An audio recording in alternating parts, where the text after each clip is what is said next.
الحمد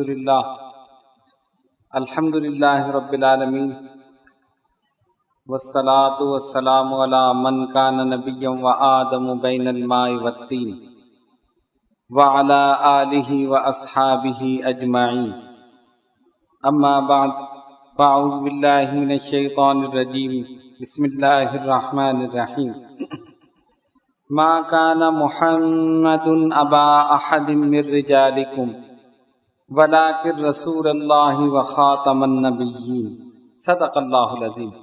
بارگاہ رسالت میں درود پاک کا نذرانہ پیش کیجیے۔ اللہم صلی علی سیدنا مولانا محمد وعلی آل سیدنا مولانا محمد صلاۃ دائمۃ بدوام الملک الحی القیوم۔ آج ہماری اس نشست کا عنوان ہے عقیدہ ختم نبوت۔ عقیدہ ختم نبوت کو اسلامی عقائد میں بڑی اہمیت حاصل ہے، اور یہ عقیدہ قرآن کریم اور احادیث صحیحہ سے ثابت ہے۔ پہلے یہ سمجھنا چاہیے کہ عقیدہ ختم نبوت کیا ہے۔ نبی پاک علیہ الصلوۃ والسلام کو خاتم النبیین ماننا، یعنی حضور علیہ الصلوۃ والسلام اللہ کے آخری نبی ہیں اور آپ کے بعد کوئی نبی نہیں آئے گا، یہی عقیدہ ختم نبوت۔ ہر مسلمان کا اس بات پر ایمان ہے، یقین کامل ہے، عقیدہ ہے کہ نبی پاک علیہ الصلوۃ والسلام خاتم النبیین۔ یہ عقیدہ قرآن کریم سے، احادیث صحیحہ سے، صحابہ کرام رضوان اللہ تعالی علیہم اجمعین کے آثار سے، تابعین، تبع تابعین، بزرگان دین، اولیاء کاملین، ائمہ مجتہدین، ان سب سے یہ ثابت ہے۔ اور الحمدللہ ہم اہل سنت و جماعت اس عقیدے پر پوری طرح قائم ہیں اور قائم رہیں گے۔ پاکستان بننے سے قبل ہندوستان کے ضلع گورداسپور کے قریب ایک چھوٹا سا قصبہ جس کا نام ہے قادیان، وہاں 1839 میں ایک شخص پیدا ہوا جس کا نام تھا غلام احمد قادیانی۔ اس نے نبوت کا دعویٰ کیا اور قرآن کریم کی غلط انداز میں تفسیر کی، احادیث مبارکہ کی غلط تشریح کی، اور اپنے آپ کو معاذ اللہ ثم معاذ اللہ نبی ظاہر کیا کہ میں نبی ہوں۔ سلسلہ چلتا رہا۔ جس دن سے اس نے دعویٰ کیا، علماء حق نے، علماء اہل سنت نے اس کا تعاقب کیا اور اس کے ان تمام باطل نظریات کو عوام کے سامنے کھل کر پیش کر دیا۔ جو غلط بیانی، کس بیانی اس نے کی تھی، وہ ساری چیزیں کھول کر بیان کر دی۔ نتیجہ یہ ہوا کہ وہ مر گیا، اس کا خاتمہ ہو گیا، لیکن فتنہ جو بیج وہ بو گیا تھا وہ چلتا رہا۔ سادہ لو انسان، مسلمان جو دین کا کم علم رکھتے تھے، اس کے عقائد کے سے متفق ہو گئے، اور اس نے یہ ثابت کرنے کی کوشش کی کہ اگر حضور علیہ الصلوۃ والسلام کے بعد بھی کوئی نبی آ جائے تو پھر بھی حضور خاتم النبیین، اور اس قسم کی غلط باتیں بیان کی جو ہم انشاءاللہ آئندہ بیان کریں گے۔ نتیجہ یہ ہوا کہ یہ سفر جو چل رہا تھا، علماء اہل سنت اس کا تعاقب کر رہے تھے، اس کے بعد پھر اس کے پیروکار، نتیجہ یہ ہوا اس تمام جد و جہد کا 1974 میں پاکستان کی قومی اسمبلی نے متفقہ طور پر قادیانیوں کو غیر مسلم قرار دے دی۔ وہ سفر جو وہاں سے شروع ہوا یہاں آ کر ختم ہوا، اور الحمدللہ قادیانی غیر مسلم اقلیت ہیں، لیکن اس کا ایک پس منظر ہے۔ یہ فیصلہ جو ہوا اتنی آسانی سے نہیں ہوا، اس کا ایک پس منظر ہے، وہی آج ہم آپ کے سامنے بیان کریں گے۔ کیونکہ آج کل پھر یہ سرگرم ہو گئے، قادیانی اپنی ان کوششوں کو انہوں نے تیز کر دیا ہے، سادہ لو مسلمانوں کو اپنی طرف کھینچنے کے لیے، ان کو نوکری دلوانے کے لیے، ان کی شادی کروانے کے لیے، ان کو بہترین روزگار فراہم کرنے کے لیے یہ سارے لالچ دیتے ہیں کہ بس تم قادیانی مذہب قبول کر لو، یہ ساری چیزیں تمہارے ساتھ۔ اور آپ جانتے ہیں کہ جب کوئی فتنہ پیدا ہوتا ہے تو یہ غیر مسلم اس کی مدد کرتے ہیں تاکہ اسلام میں انتشار ہو، افتراق پیدا ہو، اور یہ فتنہ پیدا کردہ ہی انگریزوں کا ہے، مسلمانوں کو انتشار اور افتراق کا شکار کرنے کے لیے۔ باہر صورت قرآن مجید فرقان حمید کی جس آیت بینات کی تلاوت سے اپنے آپ کو مشرف کیا، ارشاد ربانی ہوا ما کان محمد ابا احد من رجالکم، اور محمد صلی اللہ علیہ وسلم تم مردوں میں کسی کے باپ نہیں ہیں، ولیکن رسول اللہ، لیکن وہ اللہ کے رسول ہیں، وخاتم النبیین، اور نبوت کے سلسلے کو ختم کرنے والے۔ سورہ احزاب کی آیت۔ ترجمہ بہت آسان ہے، آپ کے سامنے بیان کر دیا گیا، کسی وضاحت کی ضرورت نہیں۔ قرآن نے بڑی وضاحت کے ساتھ بیان کر دیا کہ حضور پرنور علیہ الصلوۃ والسلام نبوت کے سلسلے کو ختم کرنے والے ہیں، مکمل کرنے والے۔ سرکار دو عالم علیہ الصلوۃ والسلام کی آمد سے قصر نبوت مکمل ہو گیا، جو سلسلہ چل رہا تھا وہ ختم ہو گیا۔ قرآن نے واضح طور پر کہہ دیا خاتم النبیین، نبیوں کو ختم کرنے والے۔ کیا مطلب؟ جو سلسلہ چل رہا تھا وہ سرکار کی ذات پر مکمل ہو۔ اور حجۃ الوداع کے موقع پر قرآن نے واضح طور پر اعلان کر دیا الیوم اکملت لکم دینکم واتممت علیکم نعمتی ورضیت لکم الاسلام دینا۔ آج کے دن ہم نے آپ کے لیے آپ کے دین کو کامل کر دیا، نعمتیں تمام کر دی، اور آپ کے لیے دین اسلام کو پسند کیا، دین اسلام کو پسند کیا۔ یہ تمام چیزیں، اب دیکھیے یہ تو ہے قرآن کی آیت۔ ایک بات تو یہ سمجھنے کی ہے، کچھ چیزیں ایسی ہوتی ہیں کسبی، جس کو آدمی کسب کر کے محنت کر کے حاصل کر سکتا، اور کچھ چیزیں ہوتی ہیں وہبی، جس کا مطلب ہے عطائی، جو اللہ تعالی کی طرف سے عطا ہوتی، اس کو آدمی حاصل نہیں کر سکتا۔ اب مثال کے طور پر ایک آدمی چاہے کہ میں انجینئر بن جاؤں، بن سکتا ہے۔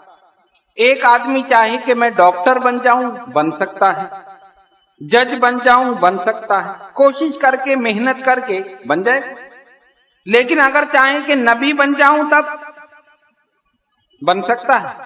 نہیں۔ نبوت کسبی چیز نہیں کہ آدمی کوشش کر کے حاصل کر لے، یہ اللہ کی عطا۔ وہ جسے چاہے اس عظیم منصب کے لیے چن لے اور وہ اس منصب پر اس کو بٹھا دے۔ ہر کوئی نہیں بیٹھ سکتا، کوشش کر کے حاصل نہیں کیا جا سکتا، محنت کر کے حاصل نہیں کیا جا سکتا۔ قرآن کریم میں اللہ رب العالمین فرماتا ہے اللہ اعلم حیث یجعل رسالتہ، اللہ تبارک و تعالی خوب جانتا ہے کہ کسے رسالت عطا کرے۔ اللہ جانتا ہے، عطا کرنا یہ اللہ تبارک و تعالی کی شان ہے۔ کوئی نبی کسی کو نبی نہیں بنا سکتا، یہ بات بھی ذہن میں رکھیے۔ اور اس مرزا غلام احمد قادیانی نے خاتم کا ترجمہ یہی کیا۔ خاتم کا ایک معنی ہے مہر۔ اللہ نے فرمایا نا وخاتم النبیین، نبوت پر مہر، نبیوں کو ختم کرنے والے، نبوت کے سلسلے کو ختم کرنے والے۔ خاتم کے معنی مہر۔ تو اس نے کیا ترجمہ کیا مرزا غلام احمد قادیانی نے؟ اس نے کہا حضور علیہ الصلوۃ والسلام اللہ کی مہر ہیں، جس پر حضور مہر لگا دے وہ نبی بن سکتا ہے۔ تو معاذ اللہ میرے اوپر بھی حضور نے مہر لگا دی، میں بھی نبی۔ خاتم کے معنی مہر اس طرح کیا، حالانکہ یاد رکھیے نبی بنانا کسی نبی کا منصب نہیں، اللہ تعالی کا منصب۔ نبی کسی دوسرے کو نبی نہیں بنا سکتا، نبی صحابی بنا سکتا۔ جس نے حضور کو ایمان کی حالت میں دیکھا اور ایمان پر خاتمہ ہوا، صحابی بن گیا۔ نبی نے صحابہ بنا دیے، صحابہ نے تابعین بنا دیے، انہوں نے تبع تابعین بنا دیے، انہوں نے بزرگان دین بنا دیے، انہوں نے اولیاء کاملین بنا دیے، سلسلہ چل رہا۔ لیکن نبوت عطا کرنا یہ صرف اور صرف اللہ تبارک و تعالیٰ کی شان ہے، اسی کا منصب۔ تو خاتم کے معنی مہر، ہم مانتے ہیں بلا شبہ خاتم کے معنی مہر۔ قرآن میں اللہ نے فرمایا ختم اللہ علی قلوبہم وعلی سمعہم وعلی ابصارہم غشاوہ، ہم نے ان کی آنکھوں پر، ان کے کانوں پر، ان کے دلوں پر مہر لگا دی، ان کی آنکھوں پر پردے ہیں، عذاب عظیم ان کا مقدر کر۔ مہر کے معنی کسی چیز کو بند کر کے اس پر لگا دینا۔ مثال کے طور پہ ایک لفافہ آپ لیتے ہیں، اس میں آپ نے لیٹر ڈالا، اس کو بند کیا، مہر لگا دی۔ مہر لگانے کا مقصد کیا ہے کہ جو اندر کی چیز ہے باہر نہیں نکل سکتی، اور جو باہر کی چیز ہے اندر نہیں جا سکتی۔ ڈاک خانے میں جا کر دیا، اس نے مہر لگا دی، ڈاک خانے کی طرف سے مہر لگ گئی۔ کیا مطلب؟ جس کی طرف آپ نے وہ خط بھیجا ہے جب وہاں پہنچے گا، جب تک مہر کو توڑے گا نہیں، کھلے گا نہیں۔ مہر کا معنی یہی ہے، اندر کی چیز باہر نہیں آ سکتی، باہر کی چیز اندر نہیں جا سکتی۔ اللہ فرماتا ہے ختم اللہ علی قلوبہم، ہم نے ان کے دلوں پر مہر لگا دی۔ جو کفر اندر ہے باہر نہیں آ سکتا، اور ایمان جو ہے اندر جا نہیں سکتا۔ ازلی طور پر شقاوت ان کا مقدر ہو چکی۔ اسی طرح خاتم النبیین، نبوت کے سلسلے پر مہر سرکار کی ذات۔ اندر کی چیز باہر نہیں آ سکتی، باہر کی چیز اندر نہیں جا سکتی۔ ہم نے اپنے حبیب کو بھیج کر اس سلسلے پر مہر لگا دی، یعنی پہلے نبیوں سے کوئی خارج نہیں ہو سکتا اور نیا کوئی داخل نہیں ہو سکتا، نیا کوئی داخل نہیں ہو سکتا۔ مہر خاتم النبیین۔ اور اس نے کیا کہا؟ اس نے کہا حضور نے میرے اوپر مہر لگا دی، میں بھی نبی۔ حالانکہ سوچنے کی بات ہے، نبی بنانا نبی کا کام نہیں، نبی بنانا اللہ تبارک و تعالیٰ کا، اللہ تبارک و تعالیٰ کی مصلحت۔ اب آئیے اس سلسلے میں چند احادیث۔ حضور پرنور علیہ الصلوۃ والسلام کو اللہ تبارک و تعالیٰ نے قیامت تک ہونے والے تمام حالات کا علم عطا فرما دیا۔ حضور نے خبریں دے دی، ساری باتیں بتا دی، ایک ایک چیز بتا دی، اور جو چیز رسول کی زبان سے نکل گئی وہی حق ہے، وہی سچ۔ ہماری بات غلط ہو سکتی ہے، تجربہ غلط ہو سکتا ہے، سائنس غلط ہو سکتی ہے، لیکن رسول کی زبان مبارک سے نکلی ہوئی بات غلط نہیں ہو سکتی، پتھر کی لکیر ہے۔ تو جو جو فتنے پیدا ہونے تھے سرکار نے بتا دی۔ تو ان احادیث کی روشنی میں ہم دیکھیں کہ حضور پرنور علیہ الصلوۃ والسلام نے کیا فرمایا۔ سرکار نے اپنی نبوت اور رسالت کے بارے میں فرمایا ان الرسالۃ والنبوۃ قد انقطعت فلا رسول بعدی ولا نبی، بے شک سلسلہ نبوت اور رسالت منقطع ہو چکا ہے، میرے بعد نہ کوئی نبی ہے اور نہ کوئی رسول، میرے بعد نہ کوئی نبی ہے اور نہ کوئی رسول۔ ترمذی شریف کی حدیث، واضح طور پر فرما دیا، یعنی میں خاتم النبیین ہوں، اب میرے بعد کوئی نبی نہیں آئے گا، کوئی رسول نہیں آئے گا۔ دوسری حدیث بخاری شریف کی، سرکار نے فرمایا بے شک میری مثال اور مجھ سے پہلے انبیاء کرام علیہ السلام کی مثال ایسی ہے کہ ایک شخص نے بہت خوبصورت اور بہت عمدہ مکان تعمیر کیا، خوبصورت اور عمدہ مکان تعمیر کیا، ایک اینٹ کی جگہ اس نے خالی چھوڑ دی، پورا مکان مکمل ہو گیا، ایک اینٹ کی جگہ خالی رہ گئی۔ لوگ آئے، انہوں نے اس گھر کا چکر لگایا، دیکھا مکان تو بہت اچھا ہے لیکن یہ اینٹ کی جگہ خالی، ایک اینٹ کی جگہ خالی ہے۔ سرکار نے فرمایا وہ آخری اینٹ میں ہوں، قصر نبوت کی آخری اینٹ میں ہوں، میرے آنے سے وہ مکمل ہو گیا، نبوت ختم ہو گیا، سلسلہ نبوت مکمل ہو گیا، آخری اینٹ میں ہوں۔ دو حدیثیں واضح طور پر سرکار نے فرما دیا۔ تیسری حدیث، اب تیسری حدیث ان فتنوں کے بارے میں اور ان جھوٹوں کے بارے میں جنہوں نے نبوت کا دعویٰ کیا۔ حضرت ثوبان رضی اللہ تعالیٰ عنہ اس حدیث کے راوی، ترمذی میں اور دیگر کتب میں یہ حدیث موجود ہے۔ فرماتے ہیں کہ نبی پاک علیہ الصلوۃ والسلام نے فرمایا سیکون فی امتی 30 کذابون، میری امت میں 30 جھوٹے ہوں گے، 30 کذابون، 30 جھوٹے ہوں گے، کلہم یزعم انہ نبی، وہ سب یہ گمان کریں گے کہ وہ نبی ہیں، لیکن انا خاتم النبیین لا نبی بعدی، میں آخری نبی ہوں، میرے بعد کوئی نبی نہیں۔ کتنے واضح الفاظ، 30 جھوٹے ہوں گے، کلہم، وہ سب گمان کریں گے، دعویٰ کریں گے کہ ہم نبی ہیں، لیکن انا خاتم النبیین لا نبی بعدی، میں ہوں خاتم النبیین اور میرے بعد کوئی نبی نہیں۔ ان واضح احادیث اور آیات جو پہلے پیش کی گئیں، اس کے باوجود اگر کوئی دعویٰ کرے تو سمجھ لو پکا جھوٹا ہے، شیطان ہے، دار اسلام سے خارج۔ اب سرکار کی بات غلط نہیں ہو سکتی، پتھر کی لکیر حضور نے فرما دیا۔ آپ کی ظاہری حیات مبارکہ میں بھی نبوت کا دعویٰ کیا گیا، مختلف لوگوں نے کیا، اور ایک شخص مسیلمہ کذاب، اس نے کیا کیا، ایک خط لکھا حضور علیہ الصلوۃ والسلام۔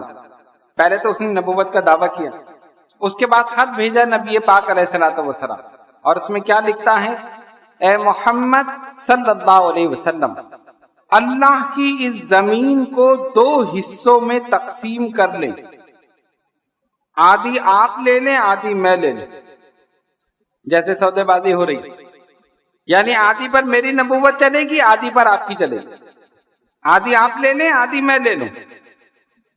جب یہ خط پہنچا اور حضور علیہ الصلوۃ والسلام نے پڑھا، آپ نے فوراً جواب دیا، اور جواب میں کیا لکھا، من محمد رسول اللہ صلی اللہ علیہ وسلم، محمد جو اللہ کے رسول ہیں صلی اللہ علیہ وسلم، ان کی طرف سے، الی مسیلمہ کذاب، مسیلمہ جو کہ بہت جھوٹا ہے، اس کی طرف۔ پہلے عبارت نے بتا دیا کہ حضور اللہ کے رسول ہیں، اور یہ جو ہے یہ پکا جھوٹا ہے۔ کذاب کا لفظ سرکار نے استعمال فرمایا، اور پھر فرمایا یہ پوری کائنات اللہ تبارک و تعالیٰ کی ہے، وہ جسے چاہے عطا فرمائے۔ آپ کے ایک ایک لفظ سے، ایک ایک عبارت سے اس بات کی تصدیق ہو گئی کہ سرکار دو عالم علیہ الصلوۃ والسلام نے اپنی نبوت کو واضح طور پر اعلان کر دیا، بتا دیا، سمجھا دیا کہ میں آخری نبی ہوں، اور یہ جو ہے یہ جھوٹا ہے، کذاب۔ اب حضور علیہ الصلوۃ والسلام نے ظاہری طور پر پردہ فرما لیا، دنیا سے تشریف لے گئے۔ سیدنا ابو بکر صدیق رضی اللہ تعالی عنہ مسند خلافت پر رونق افروز ہوئے، جانشین رسول۔ ان کو ان فتنوں کا سامنا ہوا، لوگوں نے زکوٰۃ دینے سے انکار کر دیا، اس نے نبوت کا دعویٰ کر دیا، وہ پہلے سے بھی دعویٰ کیے بیٹھا تھا، اس کے ساتھ بھی لوگ ہو گئے تھے جو اس کو نبی مانتے تھے، اس کے کچھ حواری تھے، ساتھی تھے۔ کتنی مشکل اور کتنی پریشانی کا وقت تھا۔ ادھر حضور علیہ الصلوۃ والسلام کا وصال ہوا، ادھر فتنوں نے سر اٹھایا، اور کفار تو اس طاق میں تھے کہ اب ان کے نبی صلی اللہ علیہ وسلم تو پردہ فرما چکے، ان میں انتشار ہوگا، قتل عام ہوگا، دین اسلام ختم ہو جائے گا۔ قربان جائیے سیدنا ابو بکر صدیق رضی اللہ تعالیٰ عنہ کے استقامت کا پہاڑ بن گئے، کوہ گرا بن گئے، اور پہاڑ بن کر ان فتنوں کا مقابلہ کیا۔ نبی پاک علیہ الصلوۃ والسلام نے ایک لشکر تیار کیا تھا، وہ لشکر جہاد کے لیے جانے والا تھا، سرکار نے وصال فرما لیا، صحابہ نے کہا لشکر کو روک دیا جائے، آپ نے فرمایا نہیں، میں نہیں روکوں گا۔ کہا حالات صحیح نہیں ہے، عجیب کیفیت ہے مدینے میں، اس کے باہر دیگر شہروں میں، مکہ معظمہ میں سرکار نے ابھی ابھی وصال فرمایا ہے، مسلمانوں کی عجیب کیفیت ہے، بہتر یہ کہ لشکر کو نہ بھیجا جائے، ایسا نہ ہو کہ بغاوت ہو جائے یا کافر اچانک حملہ کر دیں۔ اس جانشین رسول نے یہ فرمایا، عاشق رسول نے فرمایا، جس لشکر کی روانگی کا حکم میرے آقا دے چکے ہیں، ابو بکر میں ہمت نہیں کہ اسے روک دے، یہ لشکر ضرور جائے گا اور انشاءاللہ فتح و کامرانی کے ساتھ واپس آئے گا۔ اگر جانور ابو بکر کو پکڑ لیں اور اس کی بوٹیاں نوچ دیں تب بھی یہ اس لشکر کی روکنے کا حکم ہرگز نہیں دے گا جس کی روانگی کا حکم حضور پر نور صلی اللہ علیہ وسلم نے دے دیا۔ آپ نے بھیجا اور اللہ تبارک و تعالیٰ کے کرم سے اور سرکار کی نگاہ کرم سے کامیاب و کامران واپس۔ اب فتنہ، نبوت، رسالت، اس کی حفاظت، ختم نبوت، عقیدہ ختم نبوت کی حفاظت۔ تو مسیلمہ کذاب تو بڑا خوش ہوا ہوگا کہ چلو یہ تو دنیا سے چلے گئے، اب میری نبوت چلے گی۔ پھر مشورہ ہوا، صدیق اکبر رضی اللہ تعالیٰ عنہ نے حضرت خالد بن ولید رضی اللہ تعالیٰ عنہ کو سپہ سالار بنایا اس لشکر کا، کہا تم جاؤ اور اس فتنے کو ہمیشہ کے لیے ختم کر کے آؤ۔ مسلمان چلے، مسلمانوں کی تعداد 24,000 اور مسیلمہ کذاب کے لشکر کی تعداد 40,000، کتنا فرق ہے؟ افرادی قوت، سامان حرب، ہر چیز ان کے پاس، اور ادھر مسلمان 24,000، لیکن صرف اللہ کی ذات پہ بھروسہ کر کے وہ سرفروشان اسلام نکل گئے۔ اور جب ان دونوں لشکروں کا آمنا سامنا ہوا، دیکھنے والے تو یہی کہہ رہے ہوں گے کہ یہ لشکر تو ختم ہو جائے گا، لیکن جو اللہ کی ذات پر بھروسہ کرتا ہے، اس سے امید قائم کرتا ہے، اللہ تبارک و تعالی اپنی ذات سے امید رکھنے والوں کی امید ضائع نہیں کرتا، پورا کر دیتا ہے۔ گھمسان کا رنگ پڑا، جنگ ہوئی، 24,000 نے 40,000 کو شکست فاش دی، کثیر تعداد میں صحابہ شہید ہوئے، اور حفاظ صحابہ، وہ صحابہ جو حافظ قرآن تھے، کثیر تعداد میں اس جنگ میں شہید ہوئے۔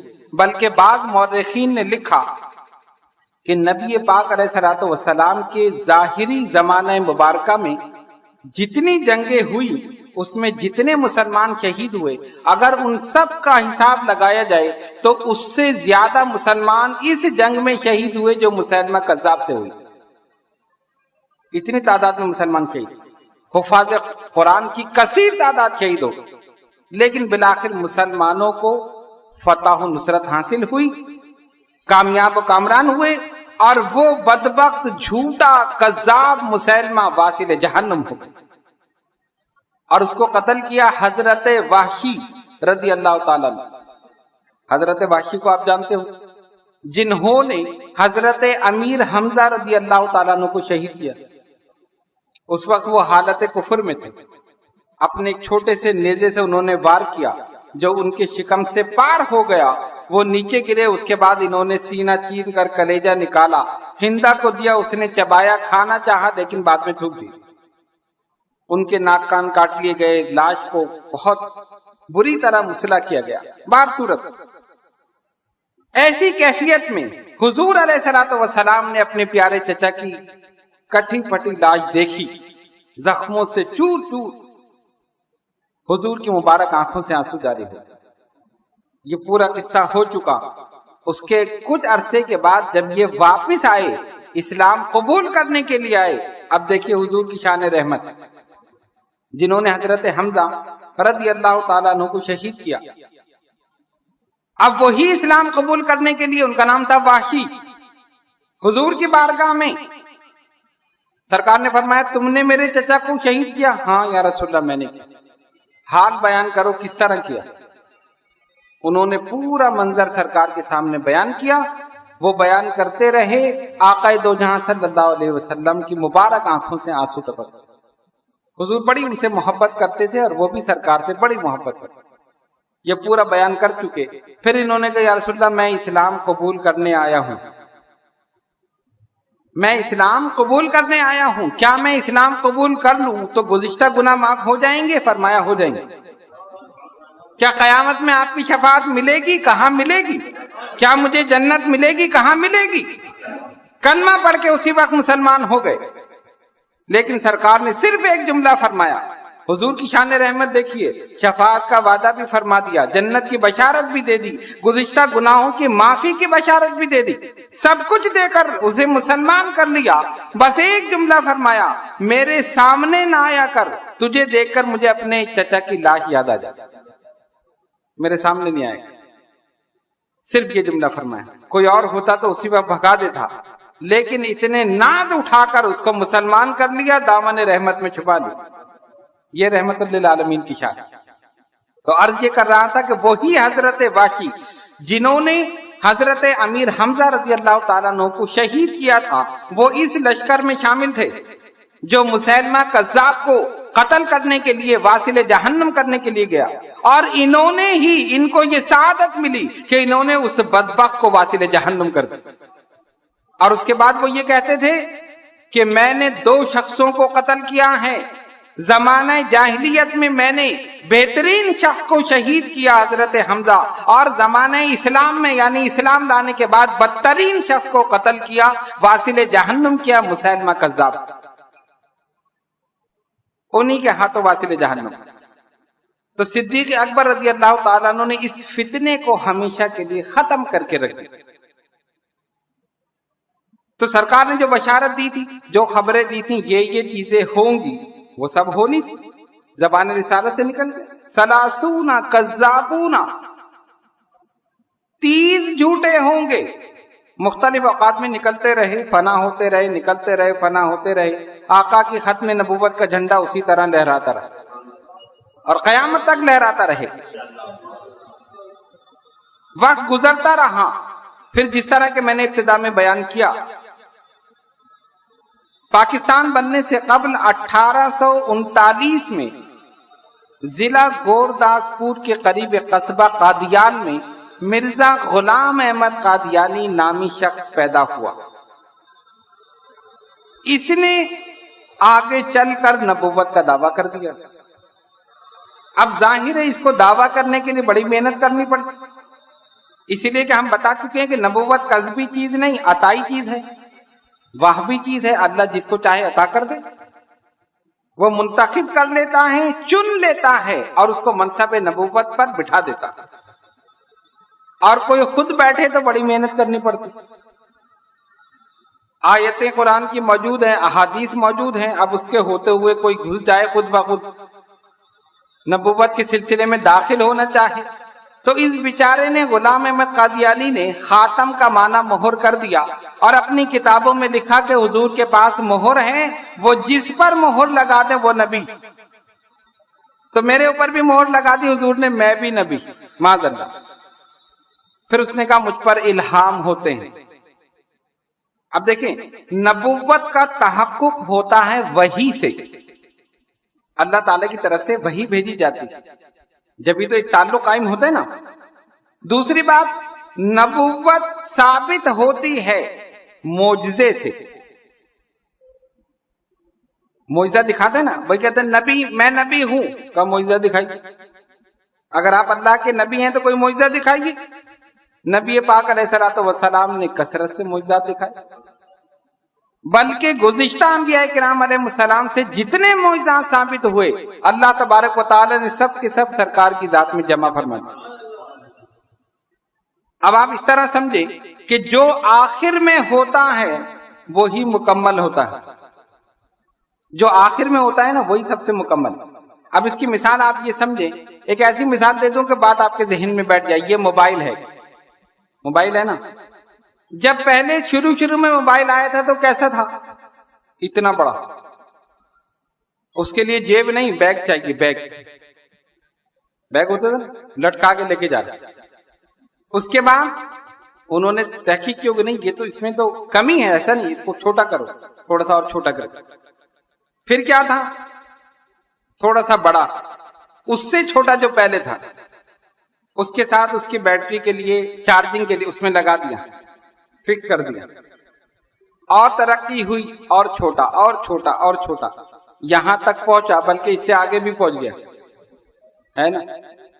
جو پہلے میں کمی تھی وہ بعد میں پوری ہوئی یا نہیں ہوئی؟ سب سے پہلے والے میں فوٹو تھا، کیمرہ تھا، نہیں، بعد میں آیا کہ نہیں آیا؟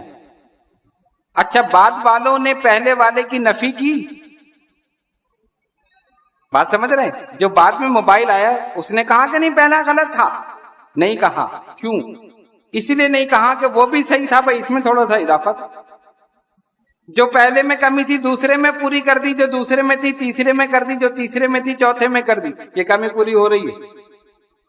اور جو سب سے آخر میں، اس میں سب کچھ، پہلے میں صرف بات کر سکتے تھے، اس میں فوٹو بھی کھینچ سکتے ہیں، اور آگے چلے تو مووی بھی بنا سکتے ہیں، ساری چیزیں۔ کہنے کا مطلب یہ ہے کہ بعد میں جو آتا ہے اس میں سب کمی پوری ہو جاتی ہے، بلا تشبیہ و تمثیل۔ حضرت آدم علیہ السلام سے لے کر حضرت عیسیٰ علیہ السلام تک 1,24,000 یا کم و بیش پیغمبر علیہ السلام اس دنیا میں ہدایت کے لیے تشریف لائے۔ اللہ تبارک و تعالیٰ نے کسی کو حسن و جمال دیا، کسی کو جاہ و جلال دیا، کسی کو فضل و کمال دیا، کسی کو جود و نوال دیا۔ پھر مشیت ربانی اس بات کی طرف متوجہ ہوئی، اب ایک ایسا وجود تخلیق کیا جائے جو حقیقت میں اس کی خلاقیت کا شاہکار ہو، اور اس وجود کو ایسا حسن عطا کر دیا جائے جو حسن کی معراج ہو، اس حسن والے کا سب کے دلوں پر راج ہو، اس کے سر پر نبیوں کی امامت کا تاج ہو، اور وہ خود صاحب التاج والمعراج، اور ایسا صاحب معراج ہو کہ جو اس کو دیکھ لے دیکھنے والے کی معراج ہو۔ اگر مومن دیکھے تو ایمان کی معراج ہو، اگر ولی دیکھے تو ولایت کی معراج ہو، اگر نبی دیکھے تو نبوت کی معراج ہو، اگر رسول دیکھے تو رسالت کی معراج ہو، اور ایسا صاحب معراج ہو کہ اگر نماز میں اس معراج والے کا خیال آ جائے تو نماز ہی مومن کی معراج۔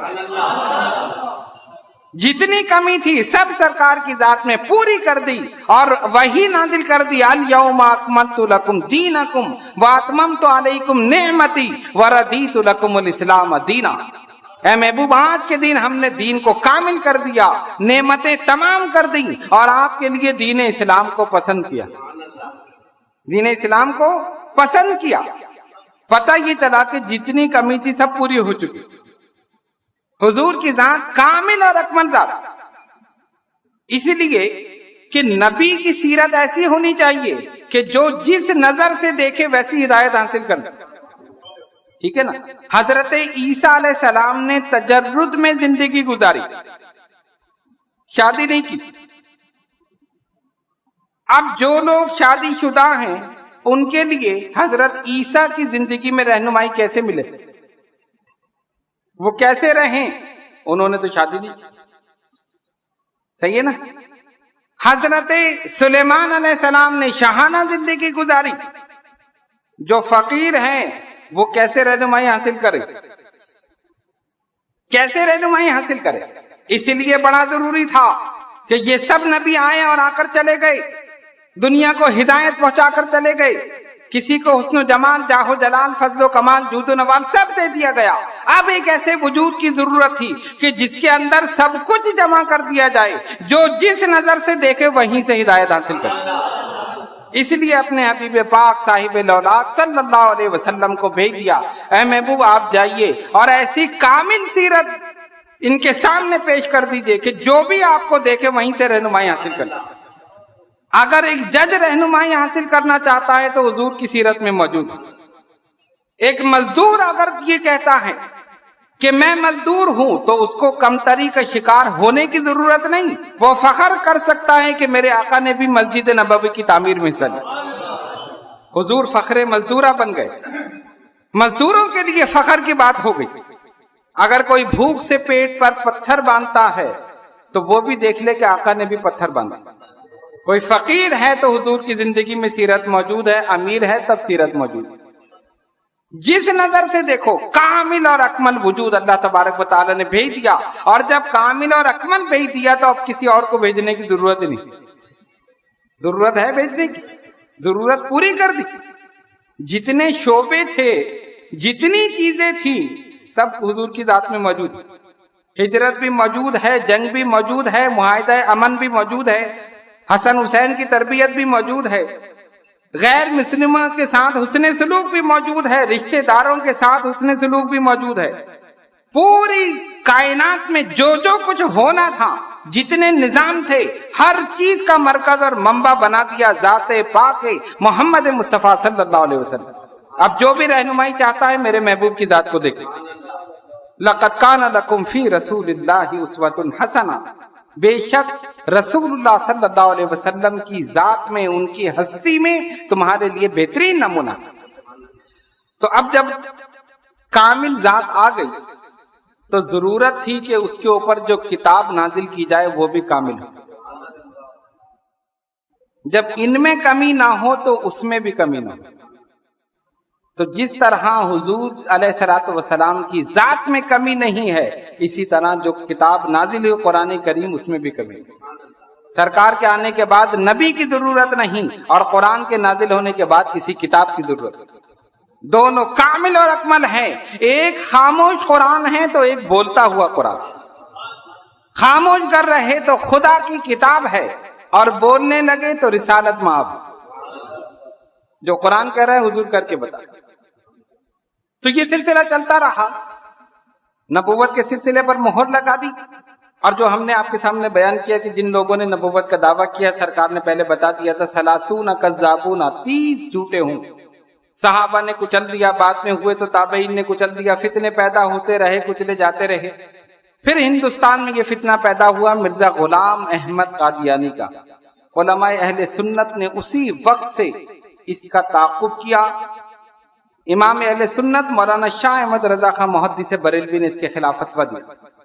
اس کے بعد دیگر علماء نے اس کے خلاف آواز اٹھائی.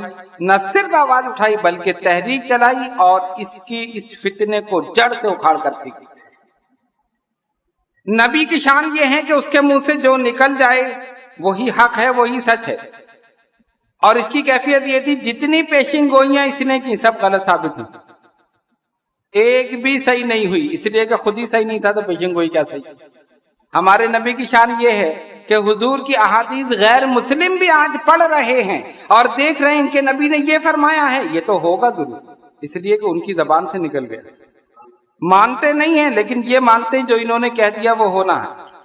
خیر قصہ مختصر یہ فتنہ پھر آگے بڑھا. پھر پاکستان 1947 میں مارج وجود میں آیا. پھر بیچ میں یہ فتنہ اٹھا. 1953 میں تحریک ختم نبوت چلی جس میں تمام فرقوں کے علماء نے، تقریباً تمام فرقوں کے علماء نے اس میں حصہ لیا. ہمارے علماء اہل سنت نے بڑھ چڑھ کر حصہ لیا. 1.5 سال تک لاہور کی جیل میں اور کراچی کی جیلوں میں علماء قید رہے. اس وقت کی پاکستان کی حکومت نے انہیں قید کر دیا.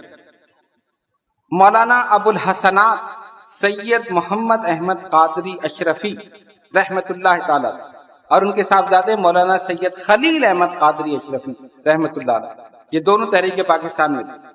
تو ان کے اکلوتے صاحبزادے تھے. 22 سال یا 25 سال عمر تھی، نوجوانی تھی.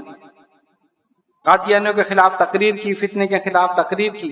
مسجد وزیر خان سے گرفتار کر لیا گیا اور ان کو سزائے موت سنا دی گئی، موت کی کوٹری میں پہنچا دیا گیا. مولانا سید خلیل احمد قادری اور مولانا عبدالستار خان نیازی دونوں کو سزائے موت نہ صرف سنائی بلکہ وہ کپڑے جو پہنائے جاتے ہیں مجرموں کو پہنا کر موت کی کوٹری میں پہنچا دیا گیا. اور اس کے بعد ان کے والد علامہ ابو الحسنات کو جا کر خبر دی گئی آپ کا اکلوتا بیٹا ہے، جوان ہے، اس کو سزائے موت سنا دی گئی ہے، اگر ابھی معافی نامہ داخل کر دیں تو آپ کو رہائی مل جائے گی، اس کو بھی مل جائے گی. لیکن اس مرد قلندر نے کہا ناموس رسول کے خاطر ایک بیٹا تو کیا 1000 بھی ہوں تو قربان، ختم نبوت پر 1000 کو بھی قربان کر دوں گا، معافی نامہ لکھ کر نہیں دوں گا. خیر وہ چلتی رہی. کافی مسلمان اس میں شہید بھی ہوئے اور علماء اہل سنت اس میں بند بھی ہوئے. قید و بند کی صحبت اختیار کی. بالآخر حکومت کو مجبور ہو کر چھوڑنا پڑا، ان کی سزائے موت کو ملتوی کرنا پڑا. اس کے بعد یہ سلسلہ چلتا رہا. پھر 1974 میں پاکستان کی قومی اسمبلی میں علامہ شاہ احمد نورانی صدیق رحمت اللہ علیہ نے یہ قرارداد پیش کی قادیانیوں کے خلاف. پھر اس پر جرا ہوئی، بحث ہوئی، اور اس وقت جو اس کا نائب تھا غلام احمد قادیانی کا، مرزا طاہر، اس کو اسمبلی میں بلایا گیا. وہ اپنا پورا پلندہ لے کر آیا، سوال و جواب ہوتے رہے، علماء ہمارے اس کے جواب دیتے رہے، اور بالآخر پھر یہ فیصلہ ہوا. تمام نے متفقہ طور پر اس بات کو تسلیم کیا اور اس قرارداد پر دستخط کیے گئے تمام اسمبلی نے کہ قادیانی غیر مسلم ہے. متفقہ طور پر 1974 7 ستمبر 1974 میں پاکستان کی قومی اسمبلی نے یہ فیصلہ دے دیا، اور الحمدللہ اب یہ غیر مسلم اقلیت ہیں، لیکن ان کی یہ فتنے جو ہیں یہ ابھی تک چل رہے ہیں. اور جس دن قرارداد پیش کی گئی تھی اس سے ایک روز پہلے ان کا ایک گروپ آ کر مولانا نورانی سے ملا اور آ کر ان سے کہتا ہے یہ بریف کیس آپ رکھ لیجئے اور ہمارا نام اس میں سے نکال دیجئے. وہ لاہوری گروپ تھا، ان میں بھی گروپ ہے نا، تو لاہوری گروپ کیا ہے، کہا اس میں 50 لاکھ روپے ہیں، یہ آپ لے لیجئے اور کل جو قرارداد پیش کر رہے ہیں وہ اس میں سے ہمارا نام نکال دیجئے. اس مرد قلندر نے کہا کہ یہ 50 لاکھ میں اپنے جوتے کی نوک پہ اڑا تھا، ہمارا سودا بازار مصطفیٰ میں ہو چکا، ہم نے اپنے آپ کو حضور کے ہاتھ بیچ دیا ہے، جو بک چکا ہو دوبارہ نہیں بکتا، لے جاؤ اپنے یہ پیسے، کل قرارداد پیش ہوگی تمہارا نام بھی اس میں شامل. اور دوسرے دن پیش ہوئی، ان کا نام بھی شامل ہوا. 2 مہینے تک جرا ہوتی رہی. بالآخر 7 ستمبر 1974 کو پاکستان کی قومی اسمبلی نے متفقہ طور پر یہ فیصلہ دیا کہ قادیانی غیر مسلم اقلیت ہیں. ہم نے اس کو اپنا عنوان سخن اس لیے بنایا کہ یہ پھر دوبارہ سرگرم ہو چکے ہیں. جرمنی میں ان کا مرکز ہے، انگلینڈ میں ان کا مرکز ہے، اور یہ غیر مسلم اس فتنے کی سرپرستی کر رہے ہیں. اس لیے ہمیں اس فتنے کو سمجھنا چاہیے، اور نوکریوں کا، شادیوں کا اور دیگر چیزوں کا جھانسا دے کر کہ ہم تمہیں یہ کرا دیں گے، ہم یہ کرا دیں گے، اس مذہب کو قبول کر لو. اور پھر کہتے ہیں کہ نہیں حضور تو خاتم النبیین ہیں، وہ اپنی جگہ ہیں، ان کے بعد اگر یہ آ گیا تو کیا مسئلہ ہے؟ حضور نے تو مہر لگا دی. حالانکہ اس میں کوئی تعویل، کوئی ہیلا، کوئی بہانہ، کوئی غیر غلط قسم کی تشریح نہیں چلے گی. قرآن نے واضح طور پر کہہ دیا ما کان محمد ابا احد من رجالکم ولکن رسول اللہ وخاتم النبیین. محمد صلی اللہ علیہ وسلم تم مردوں میں کسی کے باپ نہیں ہیں، لیکن وہ اللہ کے رسول ہیں اور نبوت کے سلسلے کو ختم کرنے والے. اور سرکار نے واضح طور پر فرما دیا انا خاتم النبیین لا نبی بعدی، میں آخری نبی ہوں، میرے بعد کوئی نبی نہیں. اور دوسری حدیث میں فرمایا نہ کوئی نبی میرے بعد ہے، نہ کوئی رسول میرے بعد. الحمدللہ ایسا نہیں، اس عقیدے پر ہم سب قائم ہیں اور اسی عقیدے پر قائم رہیے. اللہ تبارک و تعالی اس فتنے کو ہمیشہ کے لیے ختم فرمائے اور ہم سب کو عقیدہ ختم نبوت پر مرتے دم تک قائم رہنے کی توفیق عطا فرمائے. آئیے دعا کریں اللہ رب العالمین ہمارے صغیر و کبیر گناہوں کو معاف. یا اللہ ہماری نمازوں کو قبول فرما، یا اللہ ہمارے سجدوں کو قبول فرما. اے الہ العالمین یہ تمام حضرات اور خواتین جو دور دراز مقامات سے تیرا ذکر کرنے کے لیے یہاں حاضر ہوئے، مولا ان سب کی حاضری کو قبول فرما، ان سب پر اپنی رحمتیں برکتیں نازل فرما، ان کے علم میں، عمل میں، عمر میں برکت عطا فرما، ان کے روزگار میں ترقی عطا فرما. ان سب کی ظاہری، باطنی، روحانی، جسمانی بیماریوں کو، پریشانیوں کو ہمیشہ ہمیشہ کے لیے دور فرما. اے الہ العالمین ہمارے دلوں میں رسول اللہ صلی اللہ علیہ وسلم کی سچی محبت پیدا فرما. اے اللہ اسی محبت میں زندہ رہیں اور اسی محبت میں موت عطا فرما. ان اللہ وملائکتہ یصلون علی النبی یا ایھا الذین آمنوا صلوا علیہ وسلموا تسلیما. اللهم صل على سيدنا مولانا محمد وعلى آل سيدنا مولانا محمد صلاة دائمة بدوام الملك الحي القيوم. سبحان ربك رب العزة عما يصفون وسلام على المرسلين والحمد لله رب العالمين.